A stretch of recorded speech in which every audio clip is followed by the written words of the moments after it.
There are three main things that we want to look at and stop to remember as we think about celebrating the Lord's Supper.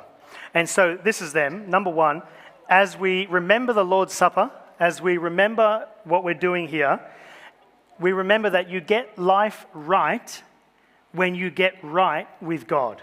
You get life right when you firstly get right with God. That is, what are we remembering? We're remembering and understanding that our salvation and our forgiveness came from God as a gift, out of his love for us, out of his grace for us, that he's given over his body and blood for us. It's been done. That is, as it says in verse 26, for whenever you eat this bread and drink this cup, you proclaim, that is, you declare, you remember the Lord's death until he comes. That is, we declare that salvation came as a gift. It's been done. It's been given. His body has been given over. It's finished. It doesn't come from our works. As you think about this year will not be defined by your performance and the things that you want to achieve, but you will be defined by your understanding of God's grace to you, who you are in light of his gift of his life in your place. That is, that everything you do, even if you succeed, even if you fail, in God's eyes, he has given his son over for you. You've been completely forgiven, completely accepted by his death. No more to do. Fully forgiven. But it says there at the end of that verse, you proclaim the Lord's death until he comes. That is, we remember that not only did he die, but he rose again, and one day he's coming back to judge all of the living. And as we remember that he's died and he's coming back, that necessitates for us a sorry. The other day we were sitting at the breakfast table and sitting with the kids, and as we do, we opened the Bible, we read one of the kids' Bibles, and in the story, it said in one of the stories, it had a question at the end, and it said, have you ever asked God for forgiveness? And it was for the kids. And so I asked the kids, hey kids, have you stopped to say sorry to God and ask for forgiveness? And of course, they say what they always say, this, no, although we have, but it's been more so me leading them into it. And so I stopped and I said to them, well, why don't we do it together now? Do you want to do that? And they said, yes, well, let's pray. And so we prayed, we said sorry, and we asked God for forgiveness. And then afterwards I thought, I wonder what that means to them. And I asked them, why do you think we can be confident to say sorry to God for the things we've done? Why can we just be ready to say sorry? And little Ellie said, because Jesus died for us, Daddy. And she was exactly right. We can be ready, willing, we're able to come to God anytime to say sorry, to bring all our faults to him because he has already given himself over for us. He's died for us, fully taking our punishment. That any time we want to come, he's ready to fully forgive. And friends, I want to say, just as we think about this first point, that salvation begins by grace, that maybe for you this year begins with a sorry. Maybe that's where it needs to begin for you. Beginning with a sorry, asking God actually for forgiveness, and knowing, just as we remember the Lord's body given over for us, knowing that you have been forgiven. So number one, you get life right by getting right with God by his grace. Number two, you'll get life right when you get right with community, by getting right with community. The Lord's Supper reminds us as well that we've been connected together in Jesus as a whole new family. That's why we have, we all drink the same juice and we all eat the same bread because we're all together united as one big family, which means that we all have equal concern for each other. We're seen equal by God and we have equal concern for each other. Church isn't just about one person or some of us kind of getting what we want or getting what we need. Church isn't about me. But church is all about two words, two letters, us.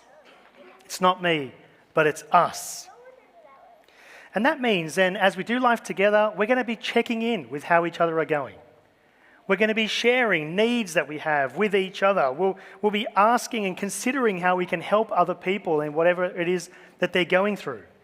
And it also means that when we've done something that maybe has hurt somebody else, in the same way that we come to God with a sorry, it also means that we might have to go to somebody else and say sorry to them. And I think that's what he means when he says in verse 28, everyone ought to examine themselves before they eat the bread and drink from the cup. You might have seen this verse before and wondered, what does this mean to examine myself? Well, yes, it's thinking about how I'm relating with God, but actually, he's talking about how you're relating with other people, which is the test of how you're relating with God. Now, in this room right now, there are adults and children, right? Kids, I'm going to ask you a question. Quick test. Kids, you listening? Where are the adults? Okay, so there's adults around and some parents. And where are the kids?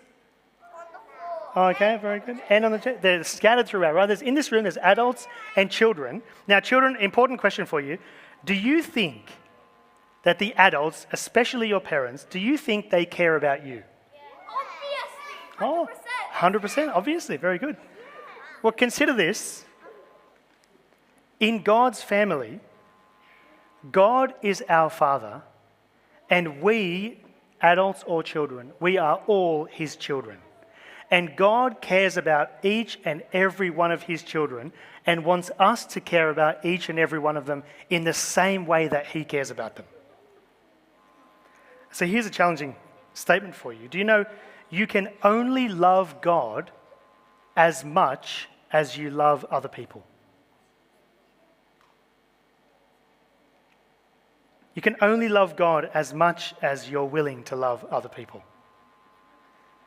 If you don't love your brothers and sisters who believe in Jesus, God says that means you don't love me. That's challenging, isn't it? And so this year, if we want to get God right and want to get life right with him, it's also going to mean that we need to work out how to love and care for those around us as well. That's point number 2. You get life right when you get community right. Number 3, getting life right this year is getting our priorities right. And that is, as we celebrate the Lord's Supper, as we will in a moment, and we remember that salvation came from God, and remember that he wants us to care for each other in community, we remind ourselves of what's most important in life. Now, I wonder how you would answer that question if I asked you now, this year, 2026, what's the most important thing in life? I wonder, even people you know, people at work, people in your life, your family, how would they answer that question? What's the most important thing in life this year?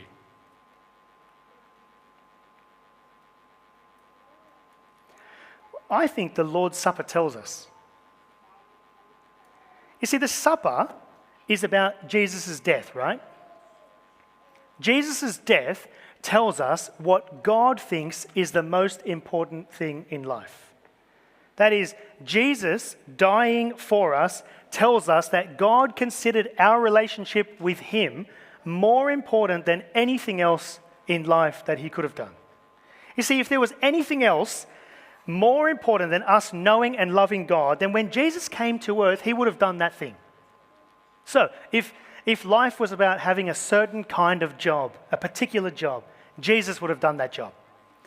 If life was about building the perfect house in the perfect place, Jesus would have had that house and lived in that place. If life was about getting married and finding the right person, Jesus would have done that. If life was about being the best sports person, Jesus would have played that sport.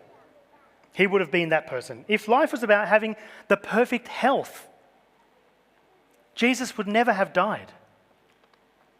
If there was anything else more important than us knowing and relating with God, when Jesus came into this world, he would have done that thing, but he didn't. Of all the things God could have done when he entered into his own world, he decided at the very top of his priority list was giving his life in our place to forgive us our sin, that we could enter into an eternal relationship with him. You get that? Of all the things, hopefully you will. That's just phenomenal, right? What God cares about, he wants us to care about.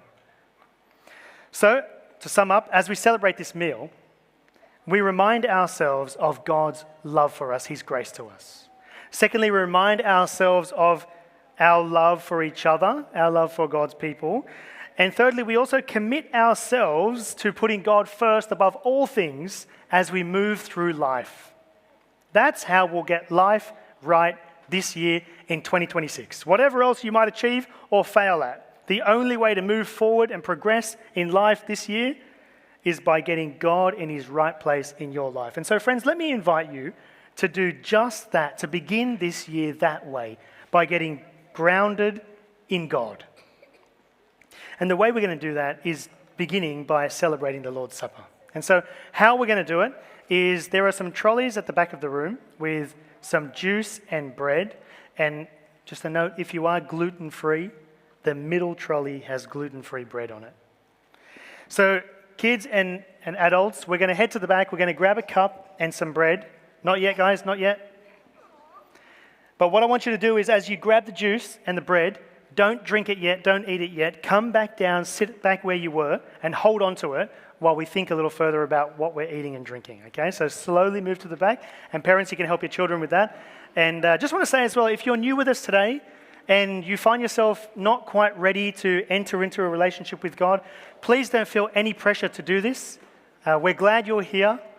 But want to say as well that if you are here and you do consider Jesus an important person in your life and you want to take a step forward today to accept him and accept the forgiveness he's offering, then let me encourage you to join us as a first step of faith in your life and of forgiveness. And so let's make our way to the back and join us back on the seats.